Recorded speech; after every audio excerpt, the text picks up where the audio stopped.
অপমান এত সহজে ভোলা যায় না। অপমানটা ভীষণ সাংঘাতিক রকম ছিল।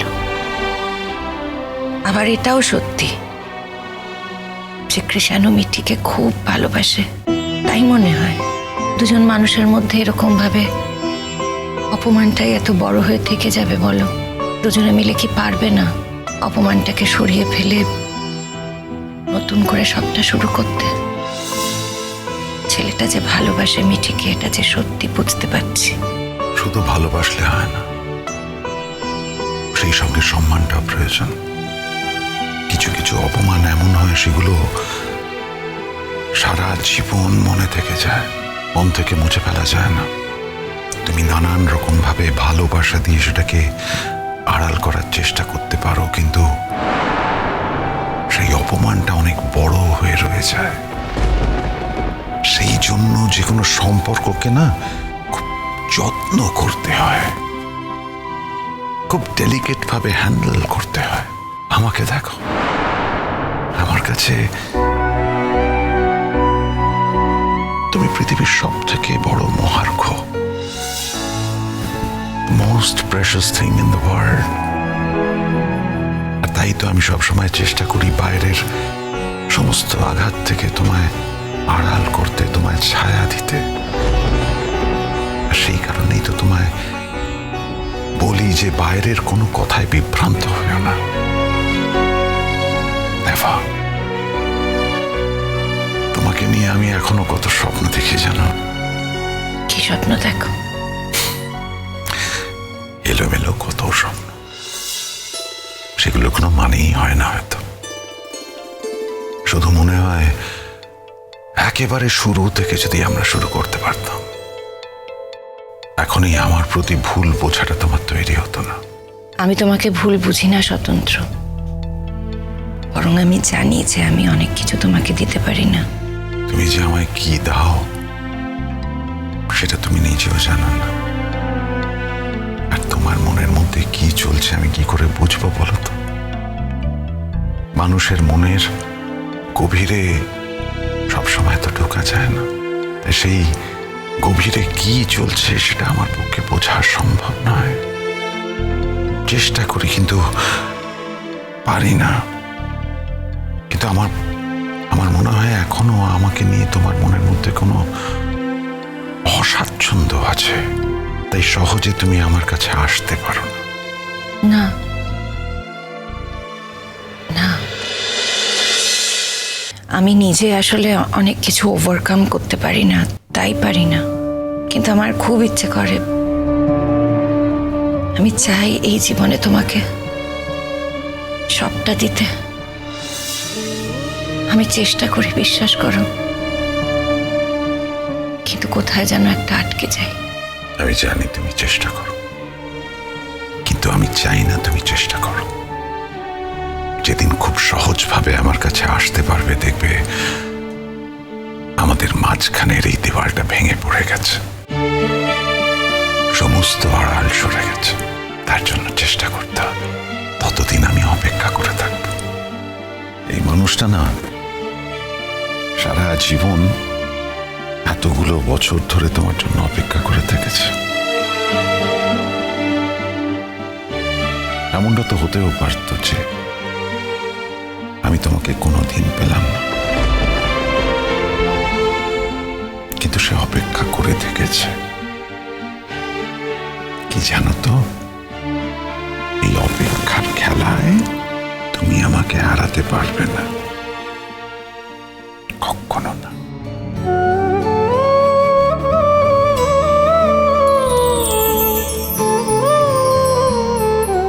আমি তোমাকে খুব ভালোবাসি, খুব খুব।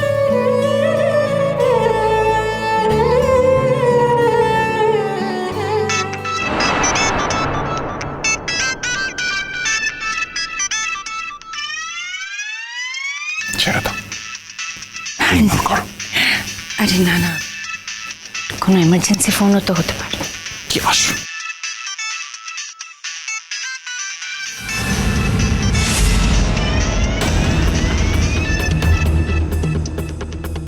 নাও ধরো।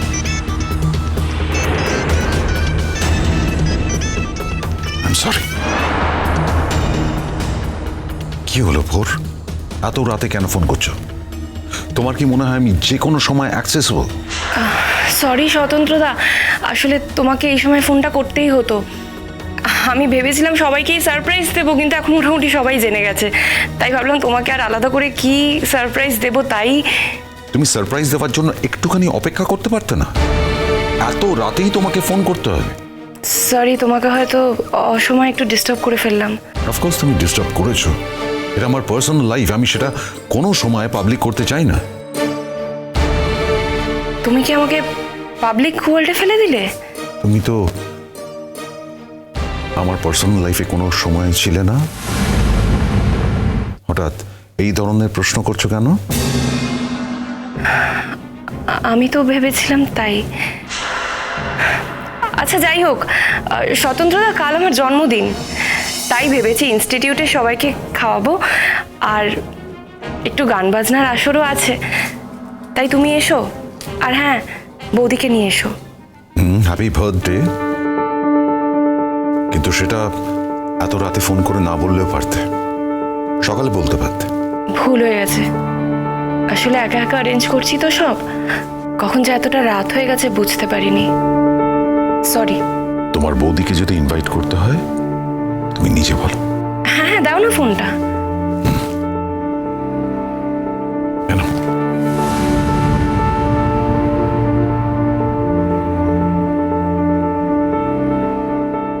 হ্যাঁ ভোর, বলো। হ্যাঁ বৌদি, কালকে আমার জন্মদিন, তাই একটা ছোট করে জন্মদিন পালন করছি বাড়িতে সবাইকে ডেকে। তুমি এসো স্বতন্ত্রদার সাথে, আমি খুব খুশি হব। আমি ঠিক বলতে পারছি না যে তোমার বাড়িতে যেতে পারবো কি না, তবে না আসতে পারলেও তোমার জন্য অনেক শুভেচ্ছা রইল। আমি কিন্তু আশা করব তুমি আসবে, আর তুমি আসলে স্বতন্ত্রদাকেও কিছুক্ষণ আটকে রাখা যাবে। একটু গান বাজনার ব্যাপারও আছে, জানি তোমাদের বাড়িতে একটা দুর্যোগ ঘটে গেছে, তবুও যদি আসতে পারো।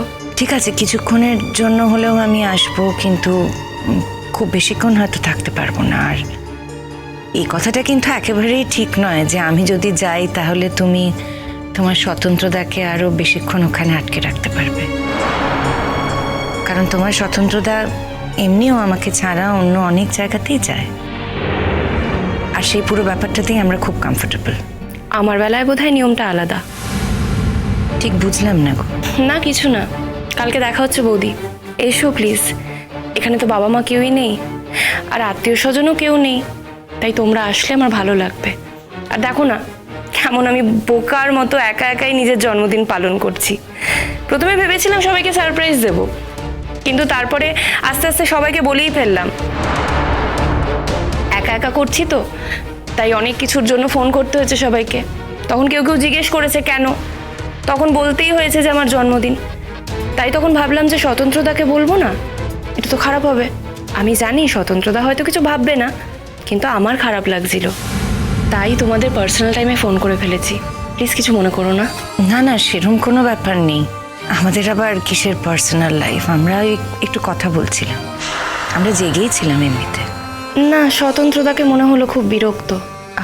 আসলে সারাদিন কাজকর্ম করে বাড়ি ফিরে হয়তো একটু বেশি ক্লান্ত হয়ে পড়ে জানো, তাই হয়তো এরমভাবে তোমাকে বলে ফেলেছে। তুমি কিছু মনে করো না, তোমার জন্মদিনের দিন আমরা কেউই তোমাকে হার্ট করতে চাই না। তুমি সব ব্যাপারে নিজেকে জড়াচ্ছ কেন বৌদি? আমি তো স্বতন্ত্রদার কথা বলছি। স্বতন্ত্র আর আমি তো আলাদা নই, সেই জন্যই স্বতন্ত্রর হয়ে আমি তোমাকে এই কথাটা বলছি। প্রত্যেকটা মানুষই আলাদা বৌদি। হ্যাঁ, আমরা সবাই হয়তো একটা পয়েন্টে মিলি, কিন্তু তুমি আর স্বতন্ত্রতা যে এক আত্মা এক প্রাণ নও, সেটা বোঝার মতো বুদ্ধি আমার আছে, আর সেটা হওয়াও যায় না। কি বলতে চাইছো তুমি? আরে কি হয়েছে, কি এত কথা বলছো? ফোনটা রাখো না। স্বতন্ত্রদাকে এখন ঘর ঠিক রাখার চেষ্টা করতে হচ্ছে। স্বতন্ত্রদাকে যে এইসব করতে হয় সেটা আমি ভাবতেও পারি না। চিরসখা হে